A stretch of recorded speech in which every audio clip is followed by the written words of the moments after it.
once again. Hope all you are fine. I am also fine. All the best for your upcoming exams. Okay, so we will start today Robert Frost Unit 26, Unit 6. Okay, so here it is the Block 6, Unit 26. Robert Frost is a very important subject or important unit of your English PG exam. Okay, so we will discuss about Robert Frost. So please viewers, like, share, subscribe my channel and keep commenting if you have any doubt. Okay, so I will clarify your doubt so that we will go in a better way. Okay, and also push the bell icon so that you will get the earliest notification of this video. Okay, so we will go Unit 26 Robert Frost 1874-1963. Here is the structure, objectives, life and works of Robert Frost. Mending Wall, taste of poem, Mending Wall, critical appreciation, Mending Wall, notes. Then Birches, taste of poem, Birches, critical appreciation, Birches, notes. Okay. Then let us sum up questions and further reading. Here it is the objectives. Already we know every unit has its own objective. Here in this unit, Robert Frost also has its own objective. In this unit, we study the life and works of Robert Frost. Okay, in my earlier videos, you can go through the description box so that you will get Walt Whitman and Emily Dickinson's all details I have discussed in my previous videos. So in this unit, we study the life and works of Robert Frost. We also look in detail at two of his poems, Mending Wall and Birches, and see how Frost developed his own unique spare and clean style, in which there was a close link with the nature and where ordinary natural objects often suggest something far greater. So here it is the main key point you can note down. Robert Frost's Mending Wall and Birches we will discuss, and for Frost developed his own unique spare and clean style and were close link with the nature. Okay, so we will go then how Robert Frost linked with the nature and ordinary natural objects in his poems. Then life and works of Robert Frost. Robert Frost was born in California, where his father, a journalist with political aspirations and dissatisfied northeasterner, had moved. Okay, so Robert Frost, where did Robert Frost born? So Robert Frost was born in California, where his father, a journalist with political aspirations and a dissatisfied northeasterner, had moved. He was an occasionally violent man and developed in Frost a lifelong wariness towards destructive impulses. His mother was Scottish and wrote poetry. Through her, Frost became acquainted with the Romantic poets as well as New England poets like Emerson. She also introduced him to organized Christian religion. Okay, she also introduced him to organized Christian religion. So who introduced him to Christian religion? His mother. Okay, his mother was Scottish and wrote poetry. So here is a brief description. You should remember, his father is a northeasterner and mother was a Scottish and wrote poetry. Okay, so Frost's father died in 1885. The family returned to New England and Frost finished high school from Lawrence, Massachusetts as the class valedictorian. Okay, Frost died in 1885. Family returned to New England and Frost finished his high school from Lawrence, Massachusetts as the class valedictorian. Okay, so he is as the class valedictorian.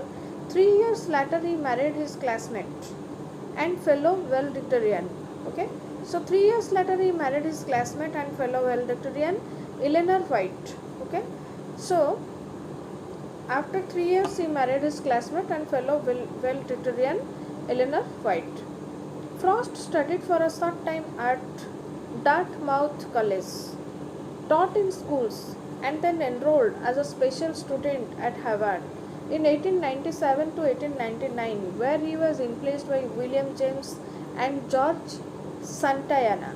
Okay, so in Harvard University 1897 to 1899 he was studied. So here is the main key point, where he was influenced by William James and George Santayana.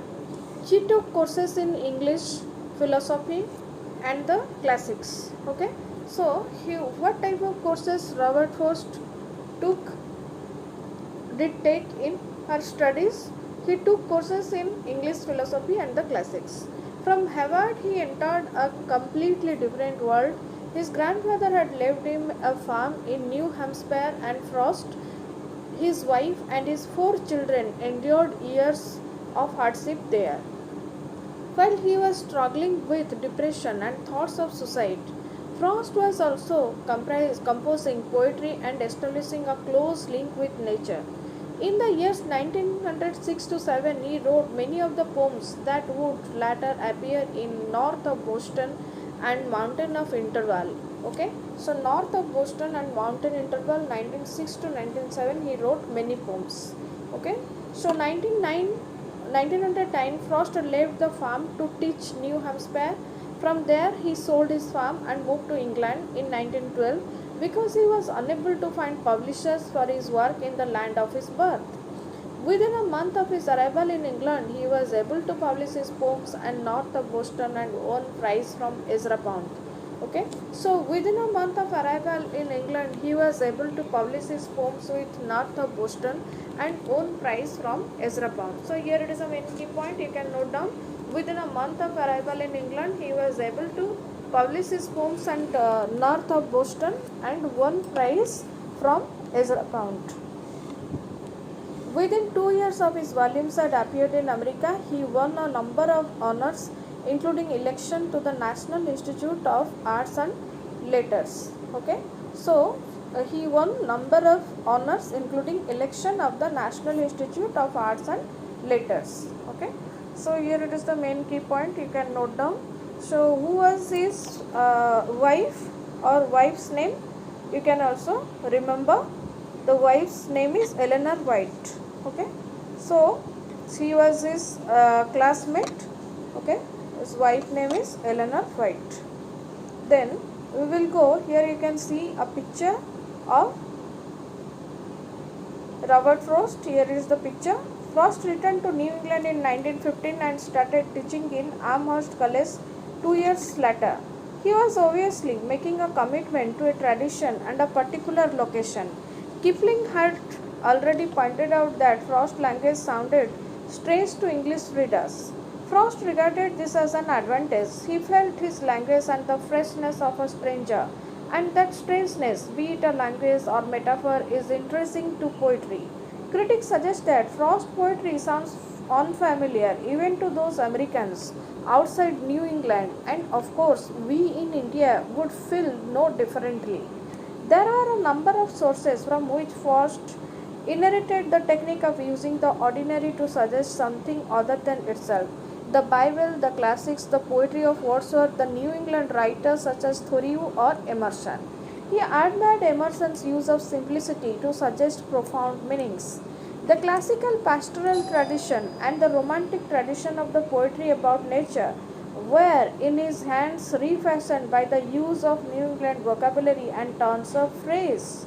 The classical pastoral tradition and the romantic tradition of poetry about nature were in his hands refashioned by the use of New England vocabulary and turns of phrase. Okay, the classical pastoral tradition and the romantic tradition of poetry. The classical pastoral tradition and the romantic tradition of poetry about nature were in his hands refashioned by the use of New England vocabulary and turns of phrase.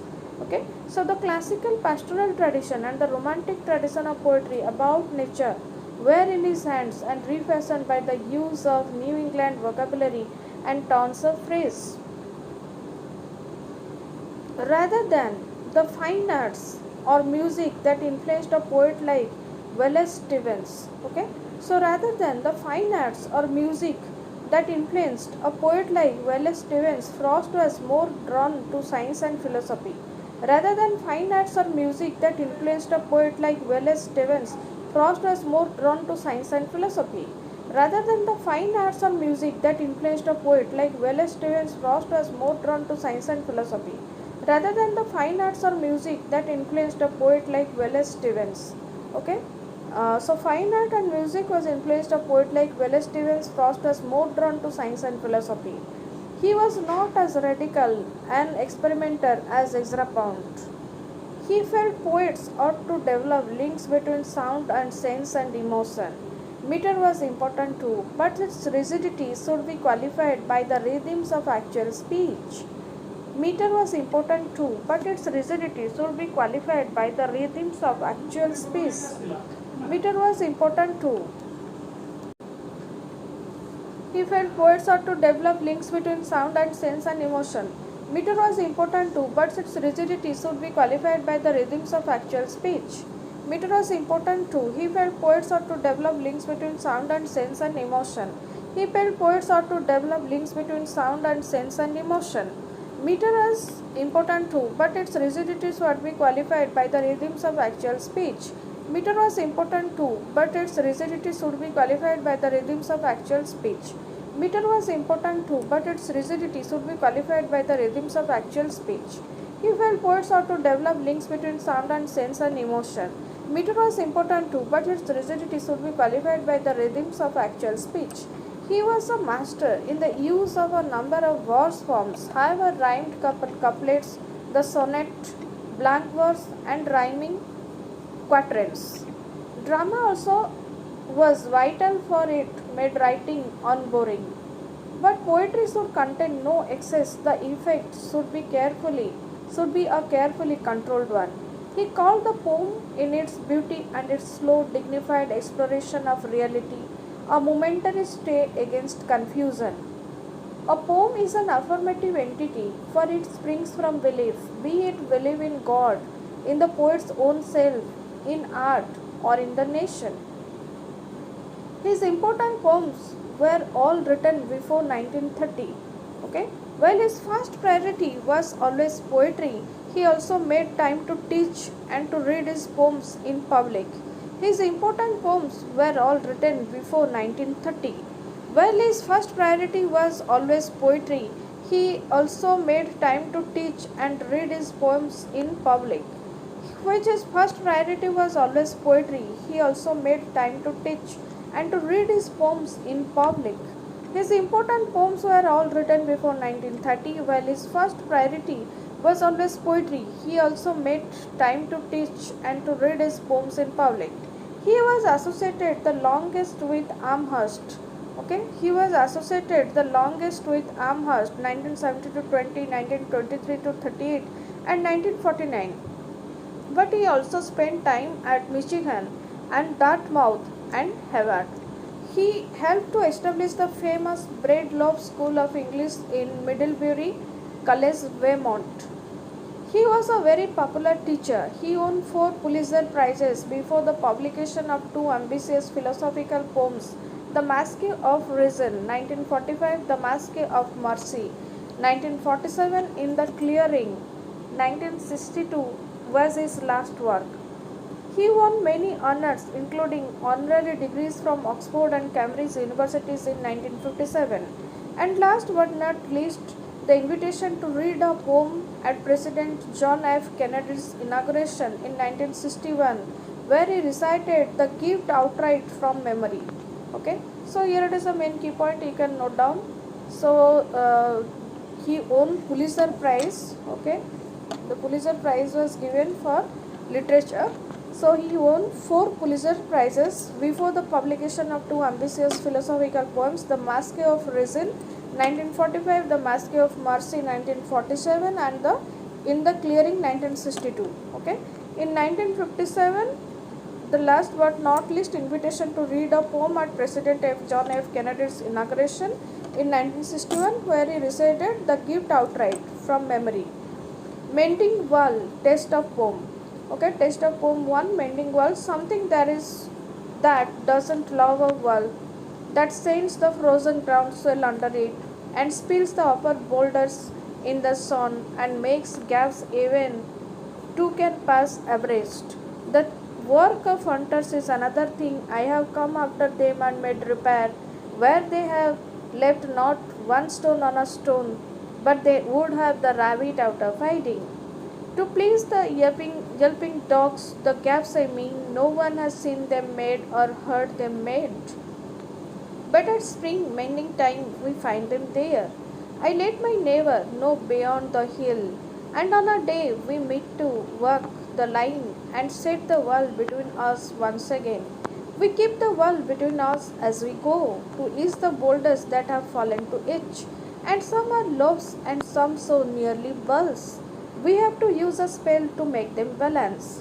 Stay where you until our backs are turned. We wear our fingers rough with handling them. So in this way the poem is there. So all of you read the poems at least twice. Okay. Here is the last stanza I will read. In each hand, like an old stone savage armed, he moves in darkness as it seems to me. Not of woods only and the shade of trees, he will not go behind his father's saying, and he likes having tough of it so well. He says again, good fences make good neighbors. Okay, so he says again, good fences make good neighbors. Here it is the main key point you can note down as the mending wall. The last line of mending wall was, he says again, good fences make good neighbors. Okay, so watch the video till the end, you will get all the notification and all the key points. Mending wall critical appreciation. In this poem, Rob Frost takes a very ordinary incident, building or repairing a wall between his neighbor's garden and turns it into a meditation on the divisions between human beings. While his neighbor believes that good fences make good neighbors, Frost questions the point of view. According to him, land should be shared with trust and a mutual understanding. Walls give him a sense of being walled in and walled out, that is cut off from his immediate environment, and he does not enjoy this. There are no cows to stray from his garden into his neighbor's. Why then the wall, the fence?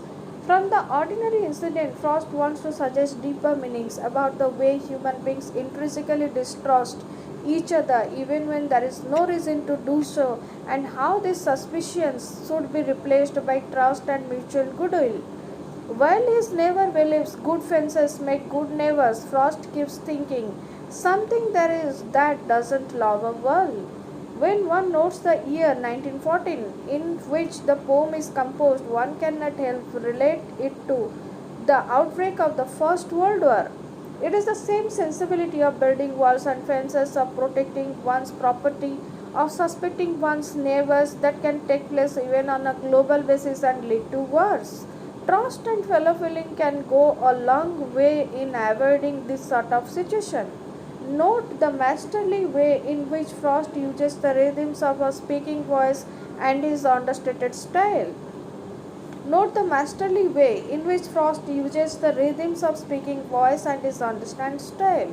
His poetry helped evolve a new voice of modern poetry so that poetry sounded effortless, shorn of any deliberate poetic ornamentation, was meditative. In his hands, poetry took on some of the qualities of prose.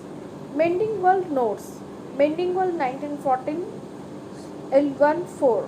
Here Frost is showing how nature dislikes the concept of walls of barriers and tries to break through in walls and make gaps that at least two people can pass through. There is something unnatural about walls. Then L10 no one met. Here Frost suggests the mysteriousness of these gaps in the wall. They were not made by hunters. Nature itself seems to be making them in protest against its laws of freedom and sharing and property common to all which human beings do not follow. Then L24, he is all pine orchard. Frost means that his neighbor has many pine trees on his land while Frost has apple trees. Okay, so perhaps he also means to suggest that his neighbor does not believe in growing trees which give fruit, and thus food and pleasure. Also, pines are rather prickly, rather like Frost's neighbor who insists on everything being just so and on every gap in the wall being mended. L36 Elves. Elves are tiny supernatural creatures drawn from folklore and myth. By this word, Frost wants to suggest to his neighbor that some non-human agency is protesting about the existence of this world and wants it to be broken down. Elves are tiny supernatural creatures drawn from folklore and myth. By this word, Frost wants to suggest to his neighbor that some non-human agency is protesting about the existence of this world and wants it to be broken down. Elves are tiny supernatural creatures drawn from folklore and myth. By this word, Frost wants to suggest to his neighbor that some non-human agency is protesting about the existence of this world and wants it to be broken down. But rather than suggesting it to his neighbor, Frost wishes his neighbor had enough imagination to think of it himself. But rather than suggesting it to his neighbor, Frost wishes his neighbor had enough imagination to think of it himself. I would rather he said it for himself. Then Birches. Taste of poem 2. Birches. When I see birches bend to left and right across the lines of straighter, darker trees, I like to think some boy's been swinging them, but swinging doesn't bend them down to stay. As ice storms do, often you must have seen them loaded with ice a sunny winter morning after a rain, they click upon themselves as the breeze rises, the torn and torn many colored. As the star cracks and crazes their enamel, soon the sun's warmth makes them set crystal shells, shattering and avalanching on the snow crust, such heaps of broken glass to slip away. You would think the inner dome of heaven had fallen. They are dragged to the withered bracken by the load, and they seem not to break, though once they are bought. So low for long, they never right themselves. Okay, in this way the poem goes on, and here it is the last stanza I will read. Toward heaven till the tree could bark no more, but dipped its top and set me down again. That would be good both going and coming back. One could do worse than be a swinger of birches.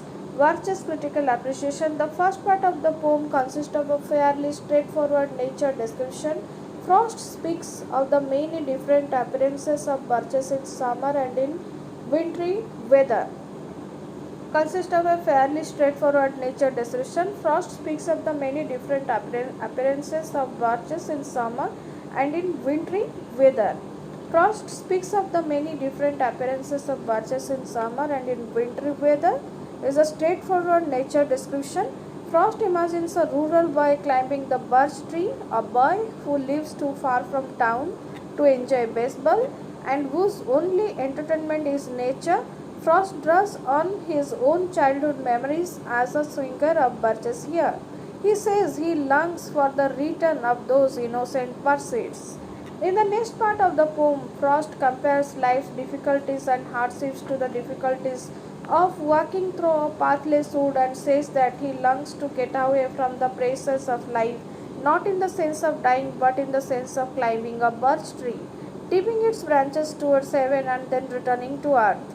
By this metaphor, Frost wants to suggest he wants to be able to return to the innocence and beauty of nature, to let nature refresh him and then return to the everyday grind of life on earth.